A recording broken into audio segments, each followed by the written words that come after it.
Are you looking for a meaningful gift this holiday season?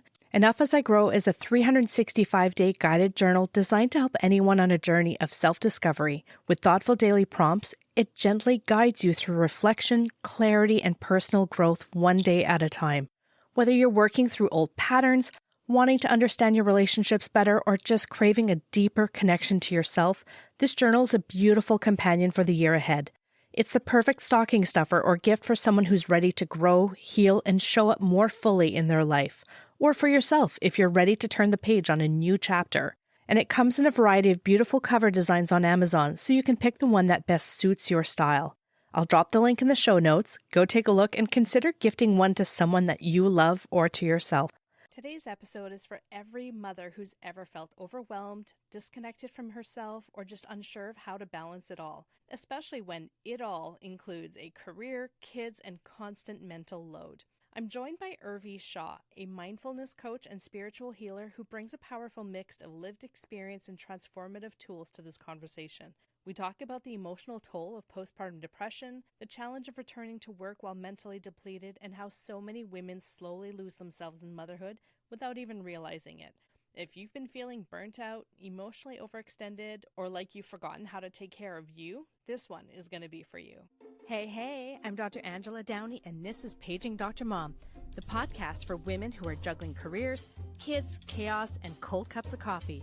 We're talking about the real life behind the resumes, the messy moments, big feelings, and how to stay human when you're doing all the things. If you've ever felt like the only one trying to keep it together, you're not. We're going to laugh, cry, vent, and thrive together. So here we go. Hello to all my busy mamas. I'm Dr. Angela Downey, and I'm so glad that you're hanging out with me on Paging Dr. Mom. This podcast is for all of us who are just trying to keep it all together while juggling kids, careers, and whatever else life throws our way.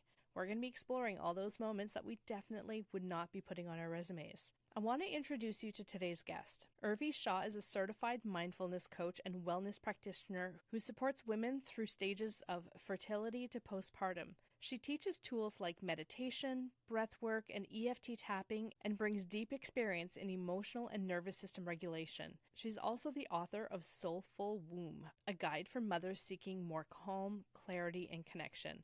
I'm so glad to have Urvi on the show today. Her own journey through fertility struggles, postpartum depression, and burnout is one that many of us will relate to. And she brings both compassion and practical tools to help moms reconnect with themselves. So let's get into it. Hi, Urvi. It's so great to have you on Paging Dr. Mom today. How are you? I'm good. Thank you for having me, Angela. I'm really excited to have you here. So thank you for being with us. So maybe we can start by having you introduce yourself and tell us about your journey to becoming a mindfulness coach and spiritual healer. Yeah.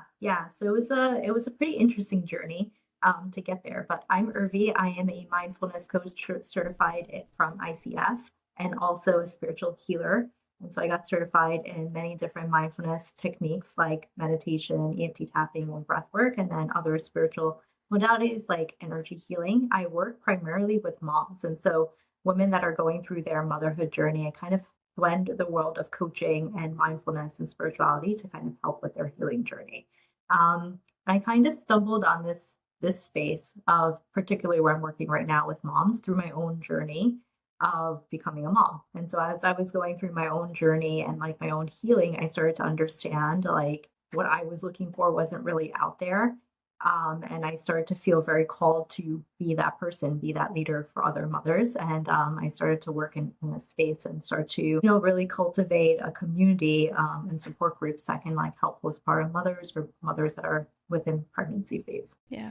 So you've been really open about your own struggles with fertility and postpartum mental health. Are you open to sharing a little bit about that chapter in your life and how it shaped your mission for today? Yes, yeah. So we'll start off with fertility first. So I was already around 30, 31 when I started to think about having a child, having a baby. And so I knew that I had to maybe start to think about the options of like different fertility options, just understanding my own health, if I was able to carry a baby and all of those things, right? Because as you get older, these are the things that we're flooded with information. And at that point in time, I realized that I had a condition called vaginismus. And in this condition, what it is that there's a lot of pain when anything is penetrated through. And pretty much the pelvic floor muscles tighten up and they contract, that it like pretty much creates a wall so that nothing can penetrate Yeah. through. And so, I would always talk to my doctor, and I had many different OBGYNs at that point in time. And I would explain like things are painful. Like, I don't know if this is the case. And nobody was able to answer that question for me until I finally found my one doctor that I absolutely loved. And she was like, this is common, like this happens. And there's things to help you heal this. But like at that point in time, I was completely crushed because she was like, it's going to be kind of an uphill battle for you to become pregnant, because we got to get through this first and then see if you can naturally conceive. And I think my brain at that point in time just took that message as, you're not getting pregnant. And so I completely shut down for about a Yeah. year and a half or so. And I was to go to pelvic floor therapy for that year and a half. I just completely shut down to the idea of having a baby, like doing anything at all, because one, I was consumed by fear, but two, I also just was in this like frame of negativity in my mind of like, okay, this is not going to happen for me, and constantly in the mindset of like, why was it me that this happened to? So I was Yeah. constantly in that What's victim wrong with mindset. me? Yeah, and so I was getting through all of that. And once I started to go to pelvic floor therapy, that's when a whole other world opened up for me. So mindfulness was always like something that I practiced as a child. And as I grew up, I kind of walked away from it in a sense of like, I just started to do things differently. I just felt like being that mindful person was keeping me disconnected from everybody else, especially in college, Mhm. especially in high school. And so I didn't practice it at all. I thought it was like bogus. Um, and when I started right around the time of pelvic floor therapy, I also was dealing with anxiety because of my work. And it just all came together where during the pelvic floor therapy, she would explain, like, okay, like we're going to practice breathing techniques to help you relax your nervous system so that can also go down to your pelvic floor. And like all of these things, I was like, wait, this is like mindfulness. And she's like, that's exactly what we're doing. And I was like, this is so interesting how like this is coming back. The universe is bringing it back into my life. And so as I dove further into my journey of understanding the connection of my mind and body and connection with my breath, um, I started to also dive into my spiritual journey as well at the same time. So, my fertility journey started to open up by me curing vaginismus. I became more open in terms of dealing with the fears I had around having a baby. And at that point in time, we started trying naturally.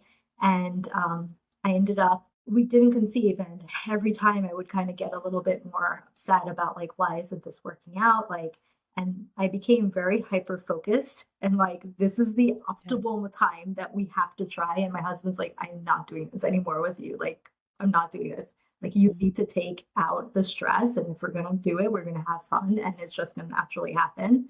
And he's like, at that point, I was already 36. So he's like, if you want, we can go back and we can go to a fertility clinic and get tested and stuff and see if you want to go down the route of IUI or IVF, just to see if that's like a backup option for us. And so I went down that route, and I actually found out that I had um, low AMH, which pretty much means that my egg reserve was kind of depleting. And so Mhm. my fertility doctor at that point in time was like, if you want to do it, let's do it now. Let's try it out, because the older you get, the more this is going to get worse for you, pretty much. And so at the age of 37, we started our IVF cycle, and I was very against it. I was like, if I'm going to conceive, it's going to happen naturally. And then I was like, okay, like, let me surrender and let me just see what happens.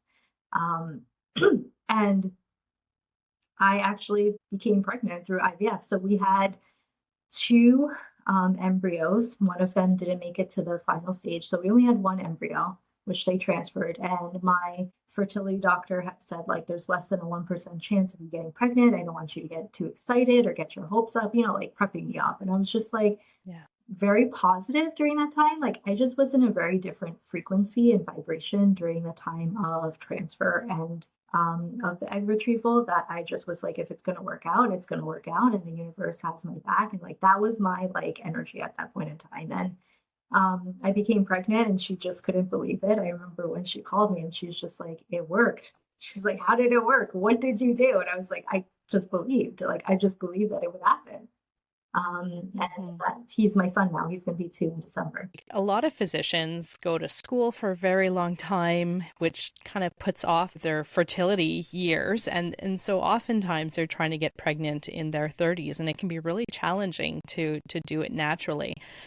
How did you have any feelings about not being able to do it naturally versus having to go through IVF? Oh yeah, yeah. I was totally against it. So once again, just like I sat for a year and a half of not going to pelvic floor therapy, I sat a year and a half of like I'm not going to any fertility clinic to get tested because I don't need it. If I'm going to get pregnant, it's going to happen naturally. Like I was very stubborn about that, and I think I opened up because I started to think about it in the terms of there's so many ways that I could get pregnant, and I shouldn't be closed off to those ways. Like, I want to Right. get pregnant and I want to have a child of my own. Like, I want to carry the child of my own. And so I have to then go through every option and see if it aligns for me. And if it doesn't, and if it doesn't work, that's fine. But like, I can't just be stubborn and think in a very limited way that like it's only going to happen this way, especially as I was aging. Like, by the time I started IVF, I was 37. Was there any sadness there about not being able to do it naturally? Originally, yeah. Originally there was. Yeah. But I think I overcame it very quickly Okay. because I started to think about it in a different way. Instead of thinking like, okay, it's Hmm. not naturally going to happen, I thought of it like, well, there's so many different ways that it could happen. I'm very spiritual. I'm very connected to source, to God, right? So I thought of it as like, okay, if God wants to bring a baby into my life through IVF, like maybe that's the short story Yeah. I'm supposed to share. So I just became very open to that idea. That's amazing. So I'm glad that you had a baby and he's 2 years old now. He'll be 2 in December, yeah. Amazing. So you also went through a period of postpartum depression, and that's something that so many women experience. I know I went through it. I really struggled with postpartum depression, and it's something that we don't talk a lot about. So what helped you recognize it in yourself, and what do you want other women to know? Yeah, we don't talk about it a lot. Mm, I feel like during pregnancy, especially because I went through IVF and because I was older, I was in the high risk category, and so I was constantly seeing a doctor and constantly being told what's going to happen at every step. And once I gave birth, I feel like I was just forgotten. Like I went like maybe hmm. once to my OBGYN and they checked Yeah. in on a mental health perspective, but like nobody told me like what I should be feeling or what it would be like in postpartum. Like it was a completely like black box for me. And so originally, I think, my sister-in-law, who has 2 kids, she was like, this is normal. Like it's called baby blues. And I was like, okay, but like it doesn't feel like like baby blues to me. Like it feels different. And so I was having a lot of intrusive thoughts. Like my thoughts they were heavy, they were intrusive sometimes, sometimes a little bit suicidal as well. And so like they were dark. And I was like, this doesn't seem like the baby blues. And because I guess I had the awareness through mindfulness, I was able to understand that I needed help. And so I actually had a postpartum therapist that specialized in postpartum. And she really helped me with understanding my intrusive thoughts, like the patterns, what to do with it, how to work with them. But at the same time, I also understood that I needed to create very strong boundaries from people that made me feel worse than what I Yeah. felt at that time. So for me, my birth story, um, I intended to have a natural birth, and I ended up having an emergency C-section. So Wow. after my baby was born, my son was born about 14 to 16 hours. Like I don't even know what happened in that time frame because I was out cold. And so I felt Yeah. so disconnected when I woke up from him. I wanted to breastfeed, my milk wasn't coming in. So it was like a very sensitive time. One, I felt disconnected from this baby that I wanted for like at that point 8.5 years. Two, I wasn't feeling my best in my body. And then three, I wasn't getting my breast milk. So then I had this like immense guilt of like, what am I supposed to feed this child? Like, I don't want him on formula. So it was a Yeah. mix of many different things for me in postpartum that created this depression. And ultimately, it was just me feeling inadequate. Like I just didn't feel like I was good enough. And it just kept coming back, like those thoughts of like, you're not good enough. Maybe you shouldn't be a mom. Maybe you shouldn't be here. Maybe it's better that you just leave and they figure out how they're going to live their life. And those were kind of the heavy thoughts. And so the advice that I have is to one, know if you're able to bring the awareness, just know when you need help and don't Yeah. be afraid to ask for help from professionals that can actually help you navigate this time. And three, join a support group of postpartum women and facilitators that can actually help you through this time because it is lonely and there is a lot of advice that you're getting from family members or other people that can feel very heavy because once again you feel very inadequate because everybody's just giving you advice and you're like, but I can't do that. And so then it's like that mindset of lack just kind of perpetuates. Yeah. This episode includes a paid partnership with BetterHelp. 3 years ago, I hit a wall. I was so burnt out that I walked away from my family practice. I thought I hated it and might never go back. But what I really needed was to face my people-pleasing, the chronic guilt, and the fear of conflict that had been weighing me down since childhood. It took a lot of therapy to work through those roots, but because of that, I'm able to come into medicine in a way that I actually enjoy again. That's why I believe that therapy is crucial. Not just when you're in a crisis, but for staying grounded and being the best version of yourself. I've been working with a credentialed therapist through BetterHelp, and it's been such a supportive part of my routine. After each session, I feel clearer and stronger. BetterHelp makes starting therapy easier. You fill out a short questionnaire and get matched with a therapist quickly. And if it doesn't feel like the right fit, you can switch anytime at no extra cost. With over 7,000 reviews and a 4.3 rating on Trustpilot, it's a platform that you can trust. Click the link in my show notes, betterhelp.com/Dr. Downey to get 10% off your first month. It's interesting when you were talking about how when you were pregnant, you had all these like people involved and checking in, seeing how you were doing, how is your pregnancy going. And then as soon as that baby's born, it becomes all about the baby. And Yeah. you lose yourself a little bit. And it's easy to lose yourself in the role as a mother. And people are asking all the time about the baby, but they're not necessarily asking about you.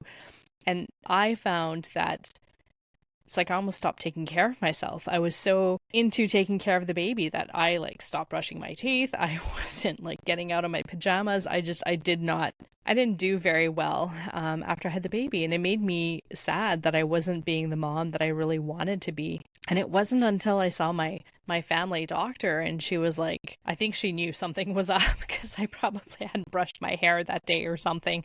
But yeah, it was interesting how like I don't know if I even saw it happening or not. I knew that everything was about my baby. So yeah, for women it's hard to not get lost in that role sometimes and to not even notice that we're needing help and we're not necessarily always taking good care of ourselves and everything's about the baby. I think it's also because when you have visitors, they're only asking about the baby, right?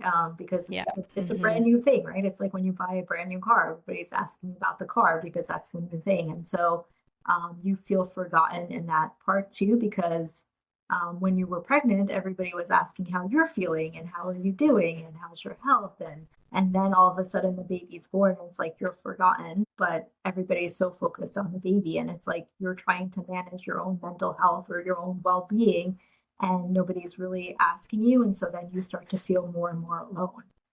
And you start Yeah. to kind of have a little bit of resentment too towards those people. Sure. Absolutely. I find it easy to get lost in my role. So my role as a doctor, as a mom, as a partner. And at one point, I realized that I was completely disconnected from myself. I didn't know what I liked. I didn't know what I needed, what I wanted. Is that something that you experienced? Yeah, yeah. So I felt very disconnected soon after I gave birth, like I mentioned. And then I want to say within the first 3 weeks of postpartum, like completely disconnected from the world. Like I thought I was going through some sort of psychosis. Like I don't know what I was going through, but I was like, I don't belong in this Mm. world. Like I felt like an alien, nothing. And he was born December 15th. So it was during the holidays. which is my favorite time of the year. I just felt so disconnected from everything that was happening around me. I had no interest in anything. Um, and I also felt very disconnected from the things that brought me joy. So, like at that point in time, I used to practice meditation or breathing exercises almost every day. Like, really enjoyed writing or journaling, art, and things like that. Like, that really brought me a lot of joy. Even just like exercise or going for walks brought me joy. And I just wasn't able to do anything that brought like anything that I like brought me joy. I was like, this is stupid. Why am I doing this? And so Yeah. for a long time, I felt lost because I didn't know who I was as just me, but then I also didn't know what to do with this child that was handed over to me. I was like, what am I supposed to do with him? Like, there's no like Yeah. user manual for him. So like I felt like, Sure. a bad mom, quote unquote, because every time he would cry, I would try like all the things and it wasn't working. And it felt very overwhelming those first few weeks. How do you help guide women back to themselves? So really through the practice of awareness, and so that comes through mindfulness. Um, So mindfulness and spirituality have an interesting connection, and it really starts with understanding that we are a spirit living a human experience. And so as we practice mindfulness, there starts to become a separation, and we start to observe our thoughts, and we start to observe it from the spirit, from our soul. And so what I try to do is help them understand that point and understand that the thoughts and emotions that they're feeling are not them, they're the soul, and like this is something that you have a lot of control over. You can separate it, you can reframe it, you can do many different things. So after you had your child, I'm assuming you went on like a mat leave, and then after that you returned to your corporate job. How did you find that? Yeah, so I went on a mat leave for about, I got 4 months, I think, for my job, and then I took 3 months from New Jersey State, so about like 7-ish months. I Mhm. was not looking forward to going back, and so um, and it also happened in an interesting time where everything was starting to become go back into the office, right? We're starting to move away from like the remote jobs and things like that. And so when I Yeah. was pregnant, I was primarily remote, which I was okay with. And my job, the place I worked, completely changed it to you have to be in the office 4 days, and they were very strict about it. Like, we had to clock in, clock out. If you like were 20 minutes late, like you have to make up those 20 minutes. Like, it was very, very strict. And so I wasn't looking forward to going back to that sort of structure. But more so, I didn't have a proper plan of childcare for my son. Mhm. So we didn't want to put him in daycare at that point in time. I felt like he was too little. We were going through nannies, but we couldn't really find a good one. And our interim plan was, between both grandparents, they would come alternate days and they would take care of him while I'm in the office. And obviously, they're grandparents, so they're going through their own health issues and things like that. So it wasn't like a concrete plan. And Yeah. I felt very nervous because, one, I also felt nervous because I'm like, okay, like I felt so close to my son, and the thought of separation made me very anxious of like how is this going to happen? Like, how is he going to be okay on his own? Like, he needs his mom. Like, I had all these anxieties within me that I had to get through. But then two, I also had this feeling of like we don't have proper childcare, so I just don't know if this is going to be a good plan. And then three, I think it was also a mix of like just the climate and the of like it being very toxic in my job, and like that sort of like toxic energy just carried with me into like the home of like I hate being at work, but I'm like forced to go there, and like this energy of like, but I have to do it. I have to like I'm forced, and Yeah. I don't even need to be there. And my coworkers are in my office, they're in another office, and anyways, I'm on Zoom all day long, and so um, I started to feel very unhappy, I guess is the best way I can say it about the whole situation. Like, I felt like, once again, inadequate, and I wasn't being a good mom because I didn't have proper childcare for my son. And then, two, I wasn't able to be there for him. And I also was very angry at the system in the US of like why there isn't proper transition period from going from mat leave to being in an office 5 days a week. Mhm. What support do you wish you had at that time? I think it's more so from the job, and I know the corporate culture here in the U.S. is very different, right? And so, yes, they give you your whatever 3 months is a long time, and so everybody's like, yeah, that's great, but like the mom and the child for that first year are going through so many changes and so many transitions that the first 3 months is just like icing on the cake. Like it's not even the mom hasn't even healed. And especially if you have a C-section, like you're just getting back to some of the activities that you started to do. And so I wish this for this country in general. Like I just wish that there was better support for women that are going from maternity leave back to the office, but also mothers that now have children that they have to do pick up and drop off for. And like there's more of a flexible system where it's not like you have to be at work all of the time. Like there should be some sort of support. Yeah. I'm in Canada, and I'm very grateful that we have a system where we can take a year off Yeah. to be with the child. So I don't know if 3 months would be enough for me. I think that would be very, very stressful to have to go back to work after 3 months. Because your body is still healing. You're going through all sorts of changes. The hormones are like 9 months up and 9 months down. It takes a long time to recover from that. One of the biggest things that I hear from my listeners is, I know I should be taking care of myself, but I don't have the time. So what do you say to the mom that feels like there's just no space for mindfulness? So mindfulness practice, it doesn't need to be something that you need to set aside like an hour for or 20 minutes. Like it can be done within 60 seconds, right? The idea of Yeah. mindfulness is really just to become present in the moment. And so, and the more you practice it, the more you build this muscle of awareness. And for me, the way that that's looked is, especially now that he's a toddler, I get it's like the steam comes up in the pressure cooker, and then like you just like Mm-hmm. frustrated and then you scream. So like I have the awareness of when the steam is going up, so I can just step away and I don't get to the point of Yeah. like screaming at him. There are moments when I scream at him, but like I try to like step away if I can. And that's the whole idea of mindfulness. And you do that through gradual practice. And so even if practicing 60 seconds a day, just breathing and becoming very present with where you are and how you're feeling in your body, is going to help you build that over time. I have started to, when I put my dogs outside to go to the bathroom, I actually just go stand on the porch and I take some big breaths in. And I think in the past I would have put the dogs outside and then, ran to put some dishes away or, do one thing or another. But it really doesn't take that much more time to take 30 seconds to just breathe and get that fresh air in. You talked about doing a lot of mindfulness when you're younger, and now you've integrated that back into your life.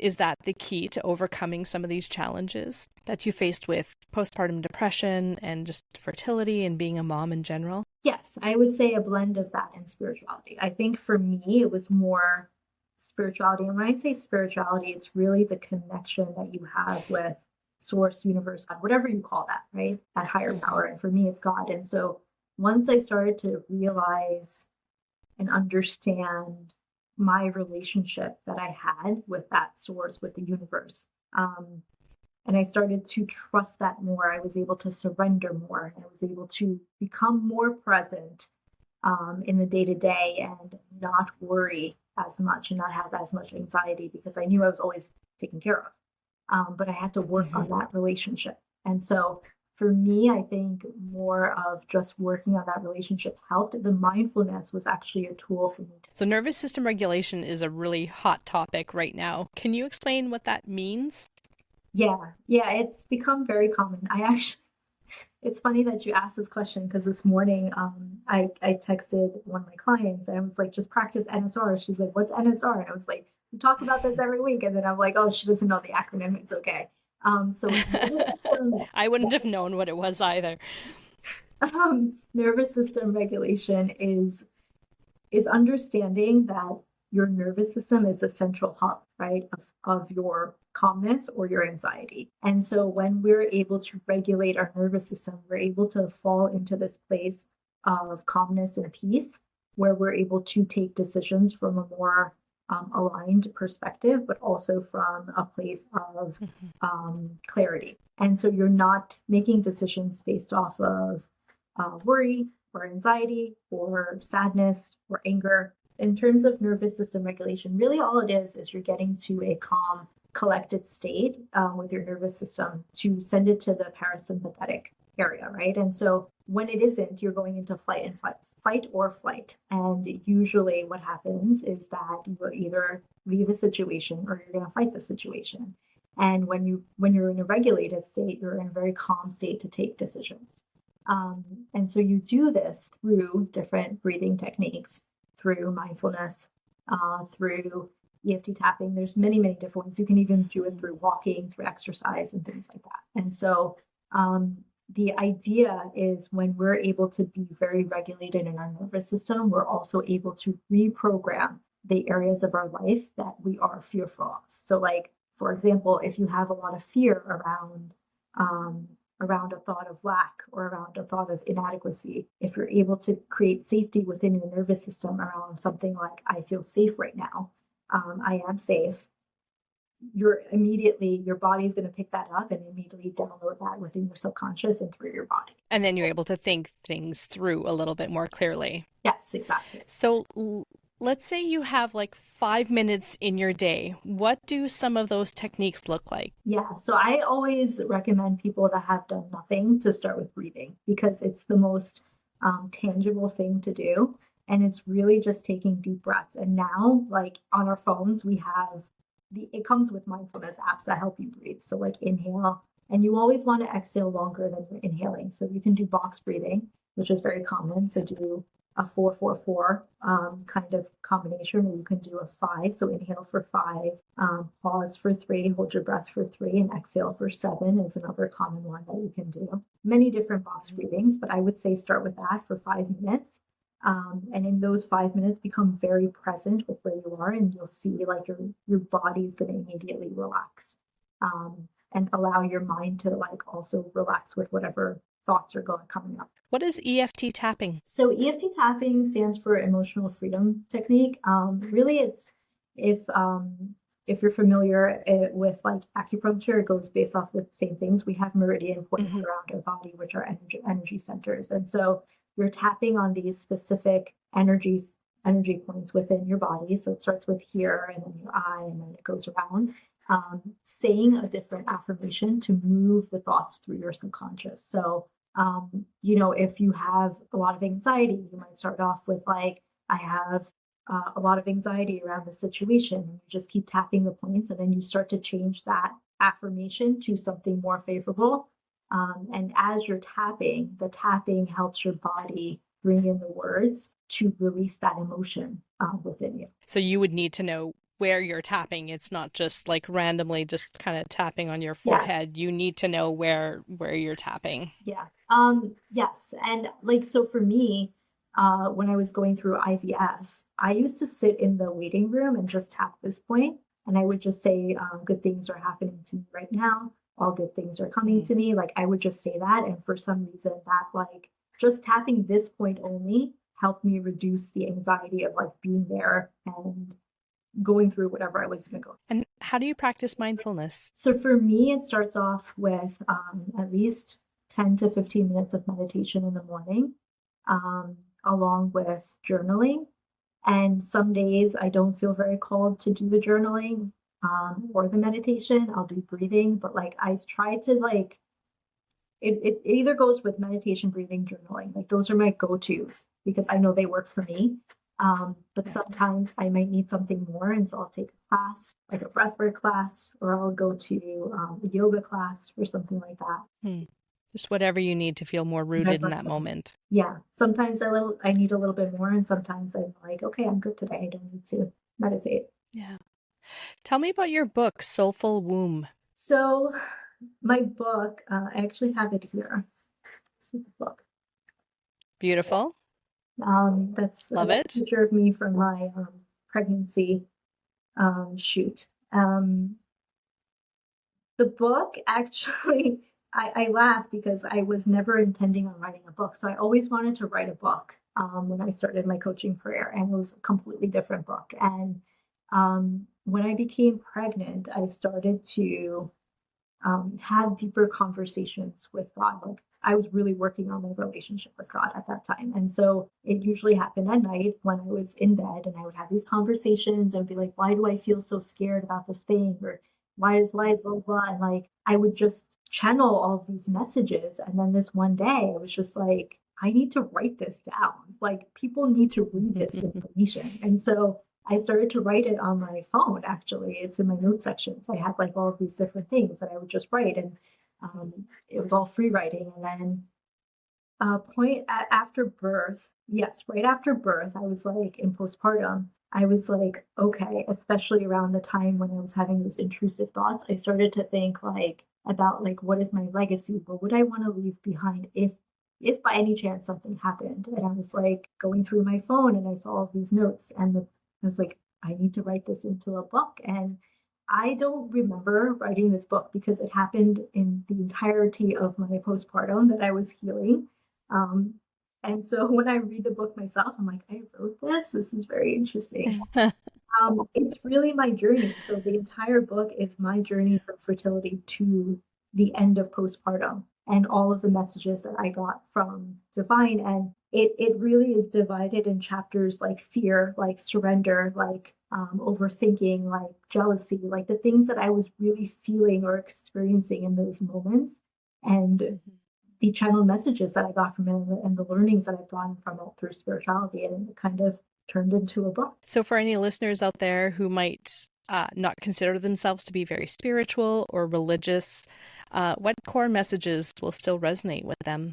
I think even if we're not spiritual or religious, we all deal with things like fear and overthinking and jealousy and trying to figure out like how we can surrender a little bit more to enjoy life, right? And so the book, though, yes, I'm having these conversations. It's very simple to read. Like I really just go through my own experience of that thing. So with fear, like what I was experiencing with fear during fertility and simple ways that you can overcome that. And so like the messages that I got through were really just profound messages of like looking at things from a different light, from a different perspective. Because a lot of times when we're in the mindset of like fear or anxiety, we're just very like tunnel visioned in that way and we can't see the other side. And so this will just give you a little bit of inspiration to see things in a different way. And I really feel like, people that are, even people that are around other women that are going through pregnancy, this is going to help you to understand what they actually experience and like the energy that you want to bring around them. Do you have any final words of encouragement to offer to mothers who might be feeling burnt out or lost in her roles or unsure of how to reconnect with herself, maybe? The very first thing I'll say is you're doing amazing. You're doing great, exactly where you are. Always affirm that and always tell yourself that you are loved by yourself first and by those around you and by the universe. And the second thing I'll say is we're all trying to figure this out. Like none of us know what we're doing at all. Like mother or not mother, like we're just trying to figure life out. Like it is messy and it's intended to be messy. So don't be afraid to be in the mess and have fun with it. Yeah. I end every episode with "You're doing better than you think." And I think I really needed to hear that when I was a mom with young kids, because you're right. No, kids don't come with instruction manuals. And to be honest, I didn't know what I was doing half the time. I just knew that I loved this baby and I did the absolute best that I could for them. And sometimes I didn't show up the way I wanted to, but I think I needed somebody to tell me that I was doing better than I think. Because I didn't always think very good things about my parenting, but I did do the best that I could. I think we all are. Yeah. Urvi, I love quotes. Is there a particular quote that you love and would you like to share it with us? Yes. I don't know who wrote it, so we're going to say it's anonymous, but the quote is, when I think I've surrendered, I surrender more. When you think you surrender more. Yeah. Because when you think you've surrendered, you haven't fully surrendered yet. There's still more for you to surrender to. Yeah. Yeah, we all have work to do. And letting go is hard sometimes. Urvi, where can listeners find you? So my website is www.innerserenityLifeCoaching.com. You can find all about me and my coaching services and other services that I have. I'm also on Instagram. Inner Serenity LC is my handle, which is the same on TikTok. And then I also have a YouTube channel as well. Amazing. So I'm going to put the links to all of that. I'm also going to put the link to your book, The Soulful Womb. I'll put all that in the show notes so people can find it quite readily. Urvi, thank you so much for sharing your story and your wisdom so generously with us. You're honest and warm, and the depth that you brought to the conversation was a real gift. And I know that a lot of women who are listening are going to feel seen and supported because of it. So if you enjoyed today's episode, go ahead and hit follow or subscribe so you don't miss what's coming up next. And if you want to keep the conversation going, you can find me over on Instagram at drangeladowney. I would love to hear from you. So take care for now. You are doing better than you think. That is it for today's episode of Paging Dr. Mom. If it made you smile, nod along, or feel just a little more seen, then go ahead and hit that follow button and share it with a friend who needs to hear it. Take care for now. You are doing better than you think. What if just a few minutes a day could help you understand yourself more deeply and finally start breaking those old patterns? My 365-day journal is designed to do exactly that. With gentle daily prompts, it helps you explore how your childhood relationships shaped your beliefs, emotions, and the way that you show up in adult relationships. It's available in several beautiful colors now on Amazon. Just search Enough as I Grow by Dr. Angela Downey and start your journey forward. Now, back to the episode.